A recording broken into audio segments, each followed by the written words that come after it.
Assalamualaikum warahmatullahi wabarakatuh. Coba jawab dalam hati. Berapa kali kalian punya ide, punya mimpi, punya rencana, tapi kalian batalkan sendiri hanya karena takut gagal? Nah, saya punya fakta yang mungkin akan mengubah cara kalian melihat kegagalan selamanya. Ada seseorang yang bernama Thomas Edison yang gagal lebih dari 1000 kali sebelum berhasil menciptakan bola lampu. Tapi yang menarik, waktu ditanya wartawan bagaimana rasanya gagal 1000 kali, Edison dengan tenang menjawab, "Saya tidak gagal 1000 kali, saya hanya menemukan 1000 cara yang tidak berhasil." Nah, bayangkan kalau kita mahasiswa zaman sekarang punya cara pandang seperti itu. Skripsi ditolak dosen pembimbing 3 kali, itu bukan gagal, melainkan itu 3 cara yang belum tepat. Nah, contoh lagi, ketika kita membuat bisnis kecil-kecilan yang kita rintis dan bisnis itu bangkrut, itu bukan gagal, melainkan itu riset pasar gratis. Dan contoh selanjutnya, interview kerja pertama ditolak, itu bukan gagal, melainkan itu latihan sebelum yang sesungguhnya. Hari ini saya ingin bicara tentang suatu hal yang jarang kita bicarakan secara terbuka, yaitu kegagalan. Dan saya akan bagi jadi 3 bagian yang mudah diingat. Saya sebut gagal, gali, analisis, lanjut. Yang pertama saya akan bahas yaitu gali. Kegagalan itu tambang informasi, bukan aib yang harus kita kubur. Psikolog Carol Dweck dari Stanford meneliti ribuan siswa dan menemukan ada 2 jenis pola pikir. Yang pertama itu fixed mindset, yang percaya kemampuan itu tetap dan gagal berarti saya memang tidak bisa.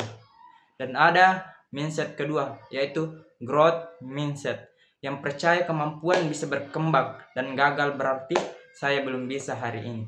Selanjutnya yaitu yang kedua, analisis. Gagal saja tidak cukup, yang membedakan orang yang berkembang dan yang jalan di tempat adalah apakah dia berhenti sejenak dan bertanya, apa yang bisa saya pelajari dari ini? Penelitian tentang resiliensi menunjukkan bahwa orang-orang yang berhasil bangkit bukan karena mereka tidak pernah gagal, tapi karena mereka rutin melakukan refleksi setelah gagal. Bukan menyalahkan diri, tapi mengevaluasi dengan jujur. Coba pikirkan teman-teman, berapa kali kita gagal dalam ujian, dalam presentasi, dalam organisasi, tapi kita cukup bilang, ya udahlah, tanpa pernah benar-benar duduk dan bertanya, sebenarnya apa yang salah?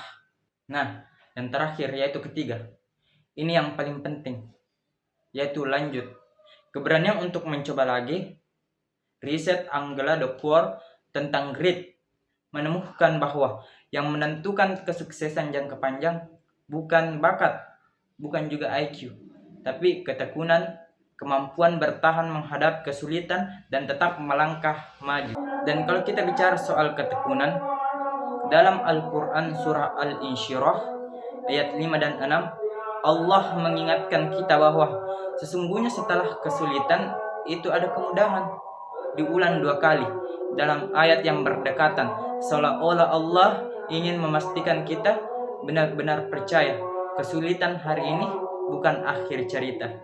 Jadi teman-teman, kegagalan itu bukanlah lawan dari kesuksesan, melainkan kegagalan adalah bagian dari kesuksesan itu sendiri. Maka mulai hari ini, sebelum saya mengakhiri video ini, saya mengajak kalian melakukan satu hal kecil saja. Ambil satu kegagalan kalian minggu ini, sekecil apapun itu, lalu tuliskan satu pelajaran yang kalian dapat darinya. Satu saja, karena kebiasaan kecil ini kalau dilakukan terus-menerus akan mengubah cara kalian memandang setiap kegagalan berikutnya. Jadilah mahasiswa yang tidak takut mencoba, karena kalian tahu gagal bukan akhir dari cerita. Gagal adalah kelas, dan kalian hari ini baru saja naik kelas.